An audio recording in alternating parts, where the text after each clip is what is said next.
Why don't you? Did you say you smart ass?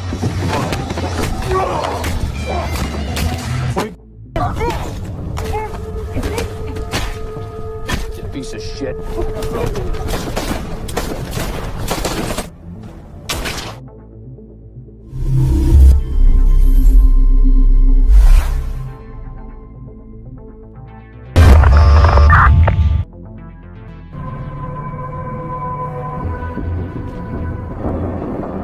Di awal film, kita akan diperkenalkan dengan Jack Hunter, yang baru saja tiba di sebuah desa terpencil.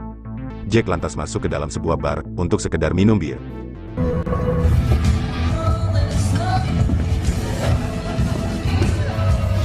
Namun seorang pelayan wanita, merasa tertarik dengan sikap Jack, yang tampak cool dan tidak banyak bicara. Ia berusaha merayu Jack, dengan tariannya yang sangat aduhai. I'm not that one if you... Akan tetapi, seorang pemuda bernama Doni, malah cemburu melihat hal itu. Karena ternyata, Doni sudah lama naksir dengan si pelayan. Namun si pelayan selalu menolaknya, karena ia merasa, Doni masih mentah dan belum berpengalaman. Doni lantas menghampiri Jack, dan menantangnya berduel 1 lawan 1, untuk memenangkan hati si pelayan. Akan tetapi, Jack yang sejatinya cuma ingin minum, lantas beranjak meninggalkan bar tersebut. Tapi Doni terus memprovokasinya, bahkan, ia menghina Jack sebagai pria tua pengecut. Hingga akhirnya Jack pun kesal, dan inilah yang ia perbuat. Why don't you? Did you say you smart ass? Di waktu yang bersamaan, muncullah seorang pria bernama Nicole, bersama sekumpulan polisi. Ternyata, Nicole adalah seorang kades di desa itu. Dan para polisi ini, adalah para polisi korup, yang merupakan antek-anteknya. Karena Jack dianggap membuat onar di desanya, Jack pun lantas dibawa ke kantor polisi terdekat. Far. Shut up. Dan di kantor polisi, barulah kita diberitahu, bahwa Doni, yaitu pemuda yang dihajar Jack di bar tadi, ternyata adalah anak kandung Nicole, yaitu si Pak Kades. Tentu saja Nicole tak terima, anaknya dihajar habis-habisan, oleh seorang pendatang asing di desanya. Nicole lantas menginterogasi Jack, terkait dari mana ia berasal, dan apa tujuannya menginjakkan kaki di desa ini. Ternyata, warga di desa tersebut, tidak begitu suka ada orang asing yang masuk, terutama orang yang brutal seperti Jack. Namun Jack hanya diam membisu, dan menolak menjawab semua pertanyaan Nicole. Jelas saja Nicole tambah kesal, dan berniat memukulnya dengan pentungan. Akan tetapi, hal itu batal Nicole lakukan, karena ia ditelepon oleh adik perempuannya, menyuruhnya segera pulang untuk makan siang.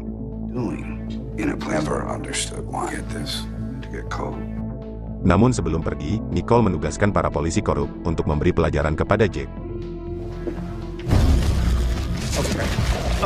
Right now! Kalau Sheriff Kim tidak segera datang, Jack mungkin sudah mati kehabisan nafas.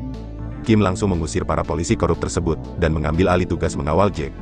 Kim meminta maaf kepada Jack, atas perlakuan kasar oknum aparat di desanya. Kemudian, Kim melepaskan bogrol di tangan Jack, namun setelah berhasil lepas, Jack malah mengancam Kim, dengan pistolnya sendiri. Look here. No. Kemudian ia kabur dari kantor polisi, sembari mencuri mobil si sheriff. Lalu kita dibawa menuju ke kediaman Nicole alias Pak Kades. Yang mana ternyata, Nicole adalah tuan tanah paling kaya di desa tersebut. Sesampainya di rumah, Nicole langsung memarahi anaknya, yang suka sekali membuat onar. Karena setiap kali Doni membuat masalah, Nicole yang harus turun tangan. Menyelesaikannya dengan cara kotor, dibantu para antek-anteknya, yaitu para polisi korup. Oh shit. Nicole bertanya kepada Doni, apakah ia kenal dengan Jack, sampai harus terlibat perkelahian dengannya. Doni menjawab, kalau ia tidak kenal Jack sama sekali. Perkelahian tersebut, didasari oleh kecemburuan Doni semata. Lalu di meja makan, Nicole meminta Doni, untuk mencari tahu latar belakang Jack. Karena saat di kantor polisi tadi, Nicole menemukan foto seorang gadis, di dalam kantong jaket Jack. Ternyata Nicole kenal dengan gadis yang ada di foto tersebut, yang ternyata adalah mantan pacar anaknya, yaitu Doni. Gadis ini diketahui bernama Melissa, yang ternyata sudah tewas setahun lalu. Diketahui kalau Melissa mati secara tragis di desa tersebut. Nicole penasaran ingin tahu, ada hubungan apa antara Jack dan Melissa. Karena Nicole merasa, kedatangan Jack ke desa tersebut, berkaitan dengan kematian Melissa.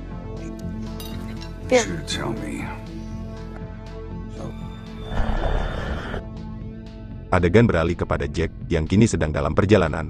Di mana ternyata, Jack sekarang sedang mengarah ke kediaman Nicole, yaitu si Pak Kades.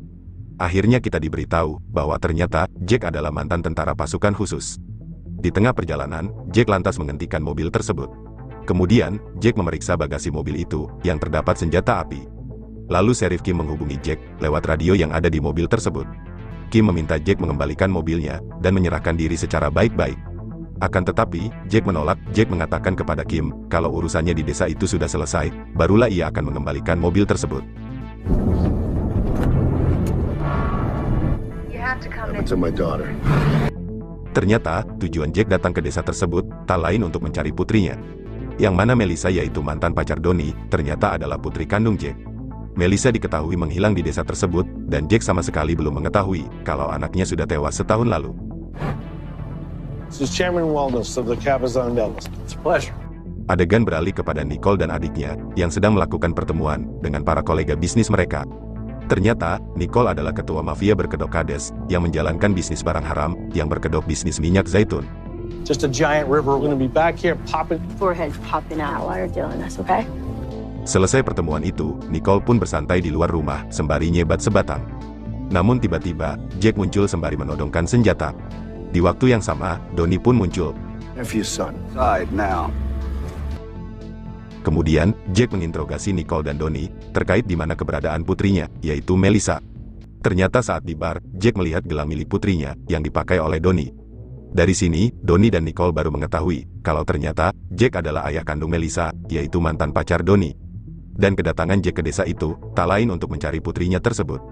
Dengan berat hati, Donnie mengatakan kepada Jack kalau Melissa telah tewas setahun yang lalu akibat overdosis barang haram ketika mereka sedang asik berpesta narkoboy.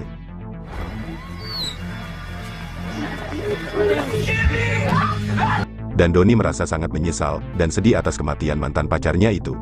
Mendengar hal itu, tentu Jack sangat marah mengetahui anaknya mati dengan cara yang tragis. Dan tentu saja Jack menyalahkan Donnie yang menyebabkan anaknya tewas.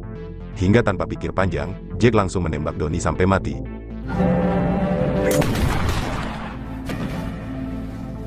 Melihat anaknya mati di depan mata, tentu Nicole sangat murka, namun ia tidak bisa berbuat apa-apa karena Jack sedang memegang senjata. Kemudian, Jack ditembak oleh adik perempuan Nicole dari teras lantai atas. Jack pun lantas berlari menuju ke tengah kebun. Kemudian, Nicole menugaskan para anak buahnya untuk segera menangkap Jack dan dibawa ke hadapannya. Hingga aksi kejar-kejaran yang diwarnai baku tembak tak bisa dihindari lagi. Jack yang terluka akibat tertembak berusaha melarikan diri sambil melakukan perlawanan.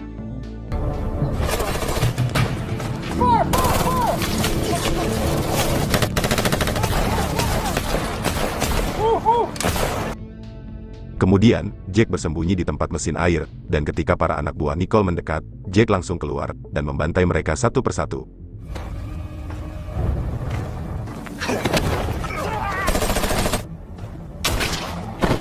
Lalu kita akan diperkenalkan dengan Stone, si ketua polisi korup, yang merupakan antek-antek Nicole.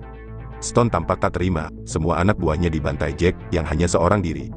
Karena membutuhkan pasukan tambahan, Jack lantas menghubungi rekannya di kantor polisi. Rekan Stone ini bernama Barrett, akan tetapi, Stone meminta Barrett untuk merahasiakan ini dari Sheriff Kim. Karena Stone khawatir, Kim yang seorang aparat bersih dan jujur, akan mengetahui kebusukannya. Yang selama ini, bekerja untuk Nicole si ketua mafia berkedok kades. Over. Singkat cerita, Barrett pun sampai, akan tetapi, para polisi ini, sudah kehilangan jejak Jack, yang masih terjebak di perkebunan luas tersebut. Kemudian, Stone menerbangkan beberapa drone untuk memudahkan pencarian mereka. Setelah hampir 1 jam menyusuri kebun tersebut, Barrett dan Stone masih belum menemukan Jack. Mereka hanya menemukan anak buah Stone yang terkapar tak bernyawa. Sehingga membuat Barrett ketakutan dan memutuskan keluar dari kebun. Namun saat akan keluar, ia malah dicegat oleh Jack.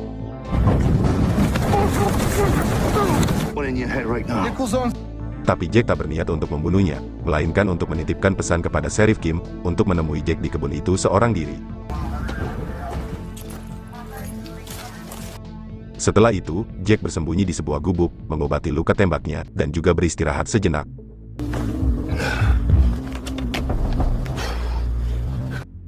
Akhirnya Barrett sampai ke kantor polisi, dan langsung menyampaikan pesan dari Jack kepada Sheriff Kim.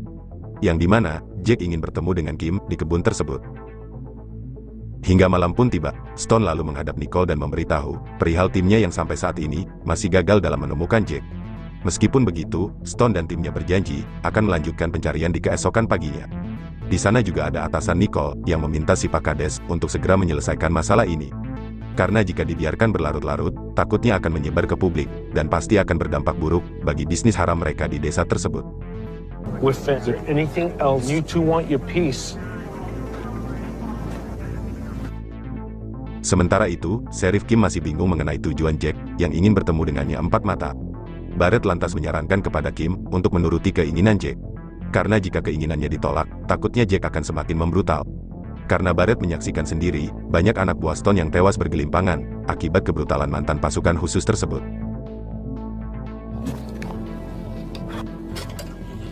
Beralih ke Jack yang mengenang kembali kebersamaan bersama putrinya, yaitu Melissa. Yang dimana ternyata putri Jack tidak begitu menyukainya. Karena profesi Jack yang seorang pasukan khusus, sering meninggalkan Melissa sejak ia masih kecil. Bahkan, Melissa masih menyalahkan Jack atas kematian ibunya yang meninggal saat Jack dalam masa tugas. Tell me what happened. I need a dad. Atas dasar itulah, Jack merasa sangat bersalah dan menyesal karena telah mengabaikan keluarga kecilnya. Sehingga putri yang ia sayangi harus tewas secara mengenaskan.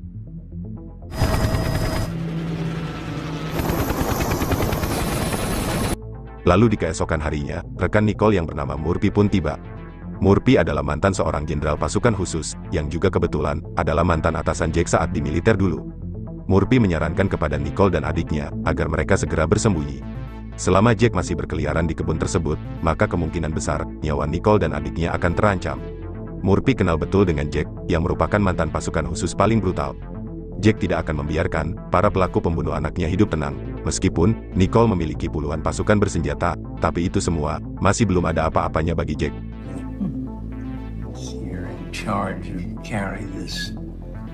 Akan tetapi, Nicole mengabaikan saran dari Murphy, dan malah dengan sombongnya mengatakan kalau Jack lah yang akan tewas lebih dulu di tangannya. Nicole tidak akan membiarkan pembunuh anaknya keluar dari kebunnya hidup-hidup, bagaimanapun caranya. Saat sedang tertidur lelap, Jack malah diserang oleh Stone dan anak buahnya.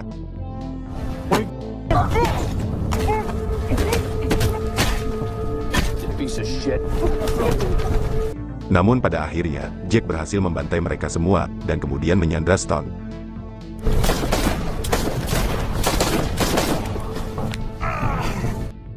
Singkat cerita, Sheriff Kim tiba di perkebunan tersebut dan bertemu langsung dengan Jack. Jack lantas menceritakan terkait anak gadisnya yang dibunuh oleh Nicole. Jack juga melaporkan terkait bisnis minyak Nicole yang ternyata hanyalah kedok untuk menutupi bisnis haram mereka di perkebunan tersebut. Banyak gadis tak berdosa yang Nicole habisi, termasuk anak gadis Jack sendiri. Akan tetapi, Nicole selalu lolos dari jeratan hukum karena dibantu oleh oknum polisi korup. Jack mengatakan, jika Kim tidak percaya dengan ucapannya, silakan cek saja sendiri daftar orang hilang di kantor polisi. Di sana semuanya tercatat dengan jelas, termasuk daftar nama Melissa, yaitu anak gadis Jack yang hilang setahun lalu. You're supposed to be a good cop, right? You're hurt. Kemudian, Jack mengajak Kim bekerja sama dalam meringkus Nicole dan antek-anteknya. Tentu saja Kim menolak bekerja sama dengan Jack sebelum ia mencari tahu kebenarannya sendiri mengenai segala kejahatan si Pak Kades tersebut.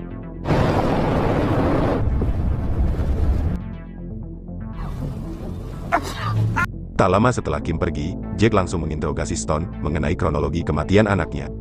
Awalnya Stone bungkam, tapi setelah disiksa oleh Jack, Stone akhirnya terpaksa bicara. Sebenarnya Melissa tidak langsung mati karena overdosis. Ia bisa saja diselamatkan, andai dibawa ke rumah sakit tepat waktu. Namun Stone dan para polisi korup lainnya malah memperkaos Melissa yang sedang dalam keadaan sekarat. Mengetahui anaknya diperkaos secara bergilir oleh para polisi korup dalam keadaan sekarat, tentu Jack sangat murka. Hingga tanpa pikir panjang, Jack langsung menghabisi Stone dengan cara yang sangat brutal. Jack sudah tidak sabar membantai Murphy dan seluruh antek-anteknya.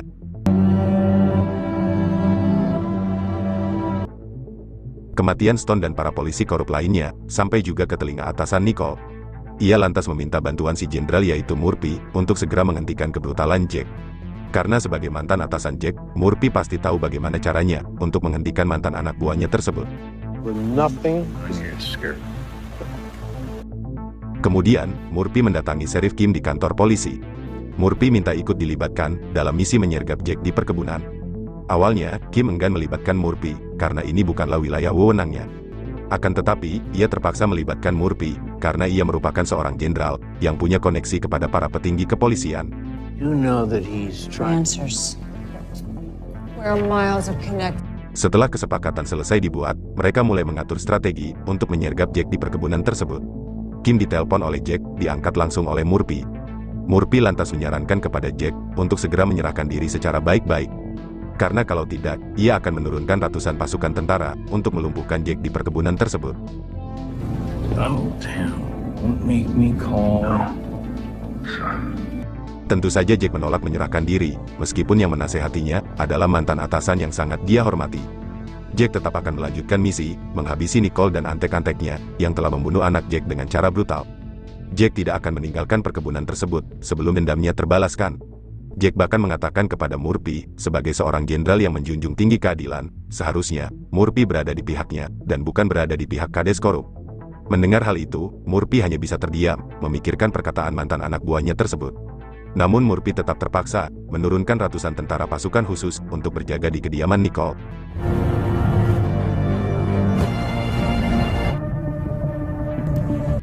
Singkat cerita, Jack tiba di markas Nicole dan beradu tembakan dengan pasukan yang diutus oleh Murphy. Yang mana operasi tersebut dipantau langsung oleh Murphy lewat radio monitor. Jack pun semakin membrutal dan pada akhirnya berhasil membantai sebagian besar dari mereka.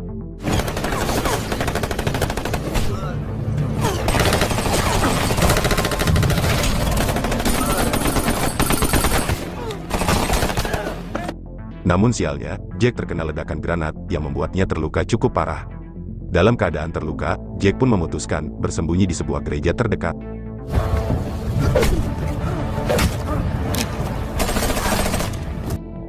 Mengetahui banyak anak buahnya yang tewas, dan Jack mengalami luka parah, Murphy, Kim dan Barrett langsung mendatangi lokasi baku tembak. Namun sesampainya di lokasi tersebut, mobil Murphy disergap oleh Jack. Ternyata, tujuan Murphy dan Kim datang bukan untuk menangkap Jack, melainkan untuk membantunya dalam meringkus Nicole dan kelompoknya. Karena ternyata, bukan hanya anak Jack yang menjadi korban kejahatan Nicole, tetapi puluhan gadis lainnya juga ikut menjadi korban. Karena selain berbisnis barang haram, Nicole juga menjalankan bisnis perdagangan manusia. Sementara itu, Nicole dan adiknya tetap bertahan di markas mereka yang megah. Meskipun, ratusan pasukan bersenjata yang mengawal mereka telah tewas diratakan oleh Jack.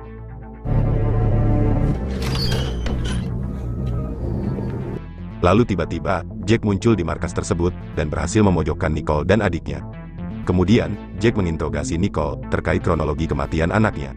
Awalnya, Nicole memilih bungkam, namun ketika Jack mengancam membunuh adiknya, Nicole pun terpaksa buka mulut. You know who she is. My daughter. Yeah, go ahead. Ternyata anak Jack masih hidup, setelah diperkaos oleh anak Nicole, dan juga para polisi korup. Namun Nicole malah membunuh Melissa, yang dalam keadaan sekarat, demi melindungi Donnie, anak sematawayangnya. Pada akhirnya, anak Jack yang dalam keadaan sekarat, Nicole tenggelamkan hingga tewas. Ternyata, adik perempuan Nicole juga ikut terlibat.